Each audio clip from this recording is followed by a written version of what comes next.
ஸ்ரீமத் ராமாயணம் சர்க்கம் 18 ஸ்லோகங்கள் 1-2. ஓம் நம பரமஹம்ச ஆஸ்வாதித சரண கமல சின்மகரந்தாய பக்தஜன மானச நிவாசாய ஸ்ரீ ராமச்சந்திராய. பாகவத மகாபுராணத்தின் அர்த்தத்தை விளக்குவது ஸ்ரீதரியம் என்னும் வியாக்கியானம். அதை உலகுக்கு அளித்தவர் ஸ்ரீதரர் என்னும் மகான், கிருஷ்ண பக்தி மிகுந்தவர். ஆனால் அவர் தனது வியாக்கியானத்தில் முதலில் ராமனைத்தான் வணங்குகிறார். ஒரு நூலை ஆரம்பம் செய்யும் முன் இஷ்ட தெய்வத்தை வணங்குவது மரபு. ஸ்ரீதரரின் மனத்துக்கு இனியவன் ஸ்ரீராமன். அதனால் ஓம் நமஹ ராமச்சந்திராய என தொடங்குகிறார். ராமனின் சரணங்கள் பரமஹம்சர்களான முனிவர்களால் எப்பொழுதும் நினைக்கப்படுபவை. அவர்கள் மனம் ராமனின் சரண கமலங்களின் மகரந்தமாகிய குணங்களால் நிரம்பி வழியும். அனுபவித்து மகிழ்வர். அது மட்டுமா, திருட பக்தியுடைய முனிவர்களின் மனம் மட்டும் இல்லை, சாதாரண பக்தர்களின் இதயத்திலும் மகிழ்வுடன் நிவாசாய வசிப்பவன் அந்த ராமன்தான் என்கிறார். சம்சாரம் என்னும் சாகரத்தை கடக்க வேண்டும், அதற்கு பாதை அமைக்க இந்த வியாக்கியானம் என்கிறார். ராமனைப் போல அவரும் பக்தி செய்து கட்டுகிறார்.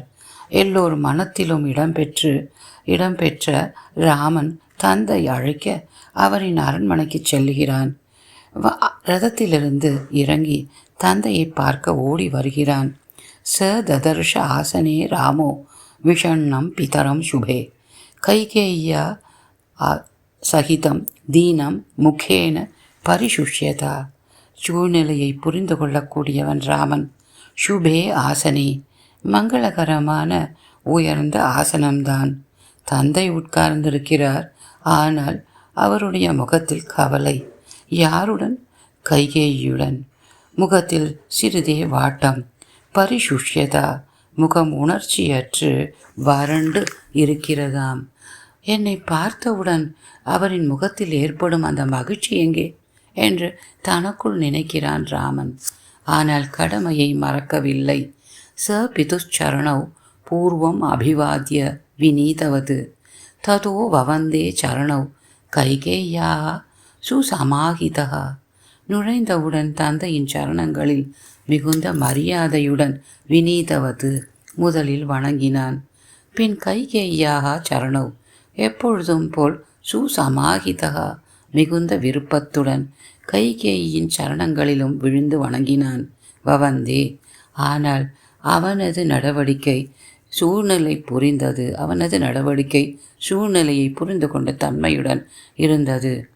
எப்பொழுதும் போல் மாற்றமின்றியும் இருந்தது என்கிறார் கவி. தந்தையின் துக்கம் புரிந்தது.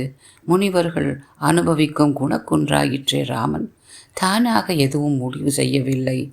தந்தைக்கு மகனாக, தாய்க்கு பிள்ளையாக மரியாதையுடன் வீழ்ந்து வணங்கினான் என்கிறார் கவி. எதிர்பார்க்கிறான் அவர்கள் பேசட்டும் என்று. குருஜி பட்டம்மாவிற்கு நமஸ்காரம். குருஜி வேதாந்தத்திற்கு நமஸ்காரம். பிரியமுடன் சந்திரா.